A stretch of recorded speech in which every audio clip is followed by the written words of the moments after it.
welcome to today's lesson. Let's take a look at today's thinking. How do we solve different types of linear equations? So we're going to be solving linear equations, and two types of equations we're going to see. First one, simple equations. When asked to solve a linear equation, we need to isolate the variable by using inverse operations. So that is a basic skill that we learn in algebra. Then we have complex equations, which just contains some sort of fractions. We can use the LCD method to eliminate the denominator of the fraction, making the complex equation a simple equation, and using those basic skills. So there's three types of cases that we will see. Now, we are not doing this on our graph just yet, but when we do, just remember what I am going to tell you now. We have graphically two lines that intersect at one point. That means that I have one solution. We have two lines that never intersect. That means we have no solution.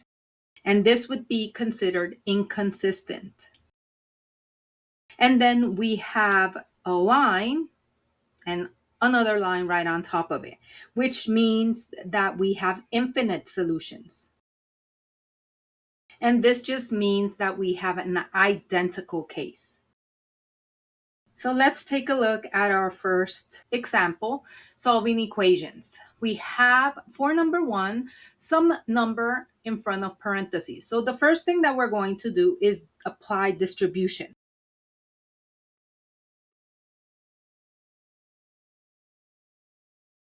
Once we apply distribution, we should end up with this equation. So here we're going to combine like terms on the left side,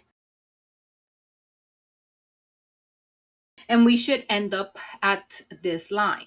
At this point, what we're going to do is we're going to move the variables together and the constants together to one side.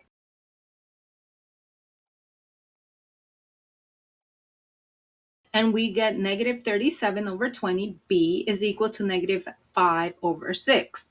At this point, we want to get b by itself, so we're going to multiply both sides by the reciprocal.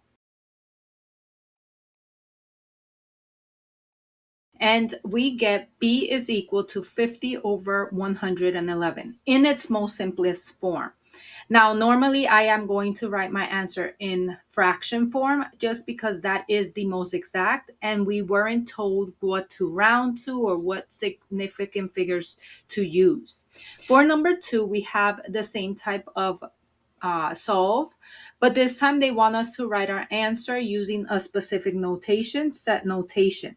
So what we're going to do is we're going to start off doing what we did before, and that is applying distribution.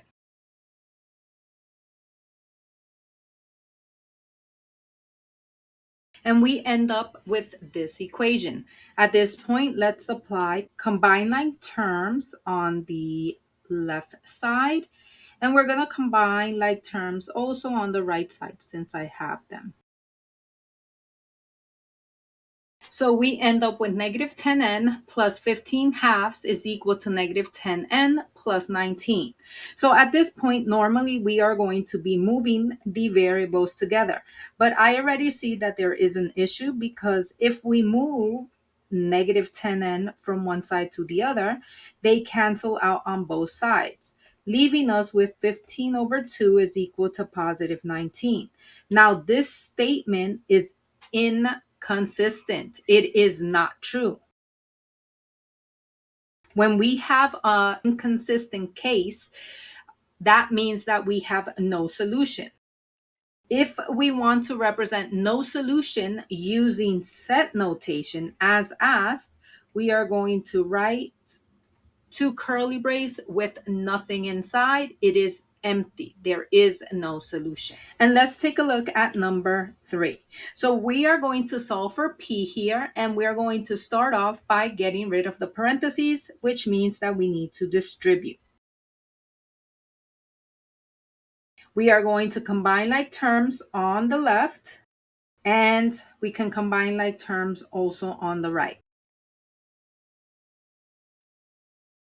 And we get both left and right side to be identical.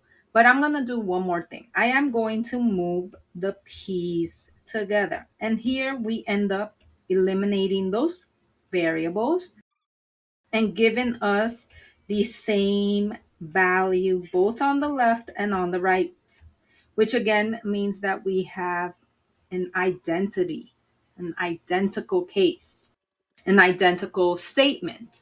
When we have an identical statement, what this means is that we have infinite solutions. Here, even though they did not ask, I am going to show you how you represent infinite solutions using set notation. You would do curly brace and you input the set of reals. All possible numbers on the number line would make this equation true. So let's take a look at example number 2. Here we are going to be solving equations with fractions.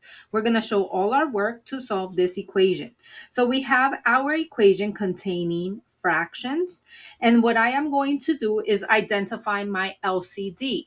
This is going to let me eliminate the denominator. And my LCD for 4 and 3 would be 12.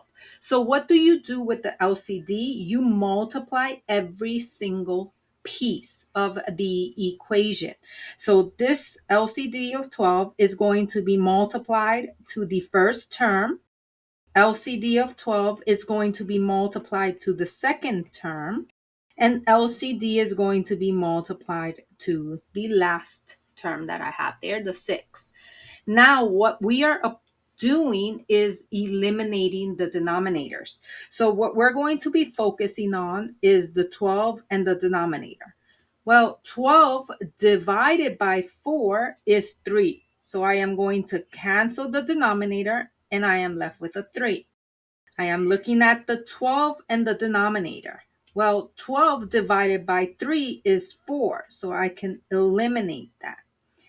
For the last piece, there is no denominator, so there's nothing that's going to be eliminated.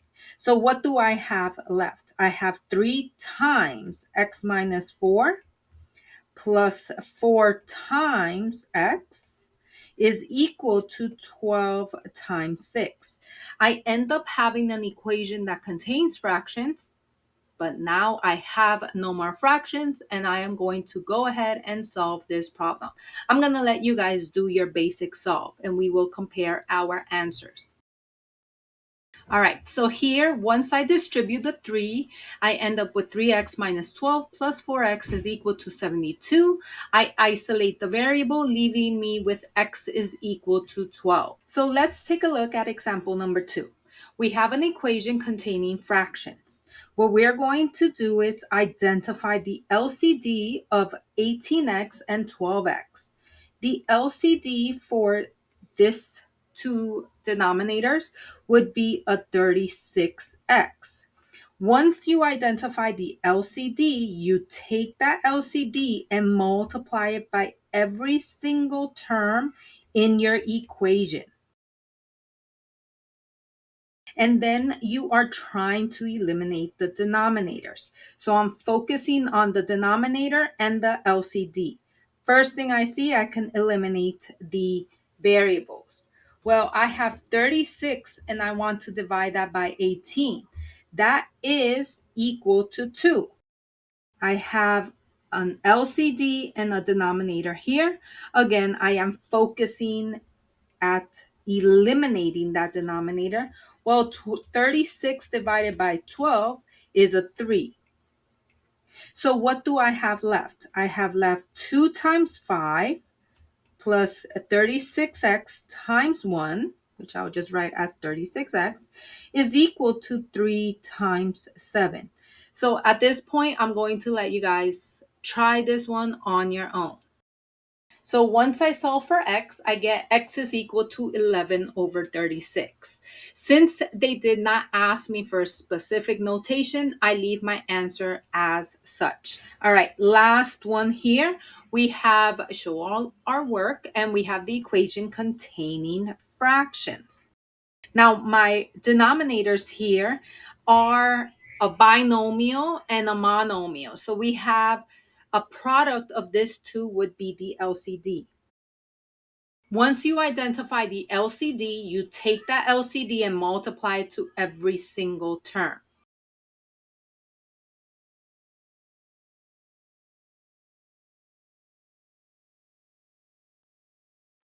All right, so at this point, what we're going to do is we're going to focus on the denominator and the LCD. I love these because this literally has nothing for me to think about. I just cross out my LCD and my denominator. The entire denominator is going to be canceled out. All right, so let's see what we get. All right, so here is where I am at. I am going to go ahead and keep distributing and isolate the variable, and let's compare our answers once you get there. All right, so once I did my distribution and my combining like terms, I saw that we can eliminate that x squared piece, so there was no factoring involved, and we should end up with x is equal to negative 3/5. And that is all for today. So keep learning, keep growing, and I will see you in our next video.